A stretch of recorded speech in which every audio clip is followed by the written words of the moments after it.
Hi, my name is Phil, and my wife Amy and I are fixing an old house.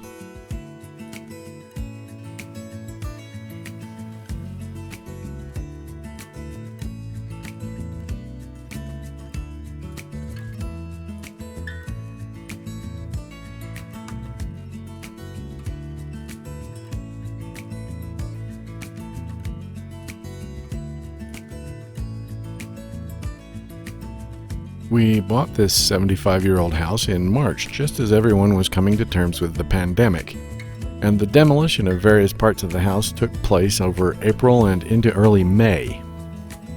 During the demolition, I also rewired the garage. I decided not to do any video of that since there was a lot of moving stuff around and I didn't want to have to rearrange a couple of cameras as well. There wasn't enough room as it was. Anyway, while I rewired the garage and added a lot of circuits to make a wood shop, Amy and I, with the help of some friends, got to the business of tearing out paneling and drywall, some of the walls, all of the wiring and plumbing, except one working bathroom, and took out a home-built elevator, and generally got our destruction on. To do that, you need a few tools. Surprisingly few tools, actually. You don't need a bulldozer.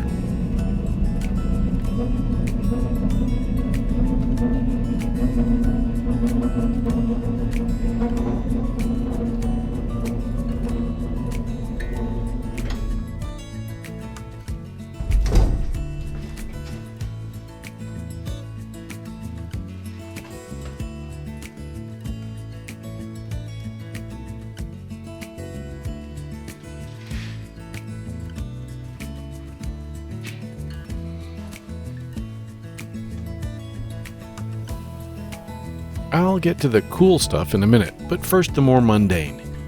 We used hammers, pry bars, and cat's paws, sometimes called a rabbit's foot, to pry out nails and pull down trim, crowbars and wrecking bars to pry apart walls and floors, ladders of various sizes, an impact drill driver to unscrew screws, and an electrical testing non-contact doodad to help us avoid electrocution. Ow! We had a cable cutter for cutting electrical wiring. We had extension cables so we could run power from the garage to power tools and to power lights. And we also had a rechargeable battery-powered light that runs on the same batteries as our drill and drill driver. We wore safety glasses, hearing protection, gloves, and dust masks, the best we could get at the time. You need a shop vacuum, and you should use it while you work, and also at the end of each day. Please don't dust yourself off using compressed air. It's much safer to vacuum yourself with your shop vac. Plus, you're not blowing dust around and getting it in everyone's eyes.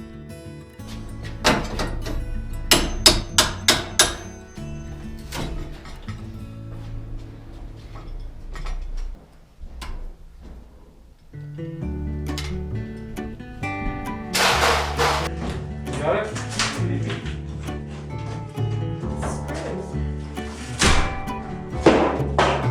If you have power on your site, you might find it really preferable to use a corded reciprocating demolition saw. If not, the battery-powered ones are pretty good, although per pound they're not as powerful. Our Milwaukee Sawzall is capable of cutting through pretty much anything, and the blades come with cute names like the axe for cutting nails and wood, and the torch for cutting metal. If you don't have one of your friends probably has one. If you need to take down a wall without being delicate, borrow it. Always make sure the power is off and the water is off in case you nick the wiring or a pipe.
Some of the paneling we took down was old textured plywood, really fashionable in 1960, but not today.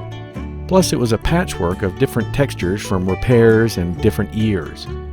But some of the paneling was tongue and groove boards. I think it's probably cedar or possibly pine, but it's not red or aromatic cedar. It smells sweet and perfumed when you cut it, so I'm not sure. It doesn't smell like pine or pencils, and it doesn't smell like the cedar used to make chests and line closets. Let me know what you think. We decided that any tongue and groove paneling we took down might make a good floor in the master bedroom and in the entryway, so we saved as much as we could and bought a pin nailer. If you haven't seen a pin nailer, it's essentially the pneumatic part of a pneumatic nail gun without the nails. Put the end over a nail you want taken out of a board and pull the trigger. Make sure you're wearing leather shoes and safety glasses, and really make sure there aren't any kids or small animals around. Don't aim the board or the pin nailer at anyone. The nail comes out pretty fast. Anyway, we denailed a lot of boards, and it's a really cool tool. In some cases, we punched the nails through the wood so we could take the panel off the wall without too much damage. Of course, if you use pneumatic tools, you need a compressor. So we went and got one of those too.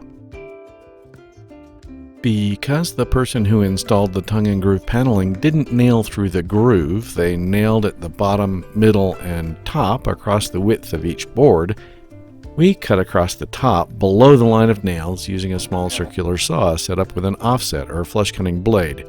Mine is a Dremel Ultra Saw, which has done quite a lot of work over the years, and it's still good as new.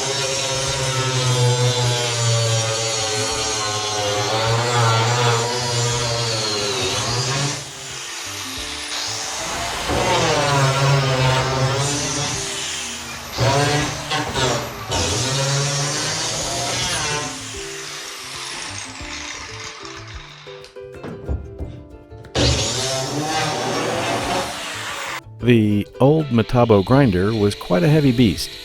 If you need to cut old bolts or steel fence posts out of concrete, or maybe cut up an old water heater or furnace, or in our case an old elevator to get it out of the basement in pieces, an angle grinder with an abrasive cutoff wheel is a great option.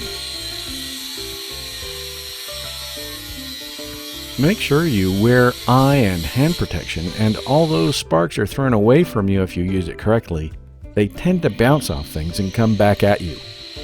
Plus, if the wheel shatters, it's spinning pretty fast, so chunks of abrasive wheel can go flying. You might even want to wear a long sleeve shirt.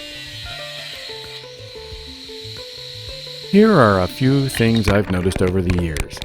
You don't need a big heavy hammer. I find a lighter hammer easier on the old tendinitis than the heavier ones, and they drive nails just as well.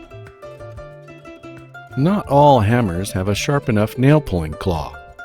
You need a sharp and tight enough V to grip nails by the shaft if you manage to rip the head off as you pull on the nail. The usefulness of a pry bar or a cat's paw is likewise equal to how well it grips the head of a nail.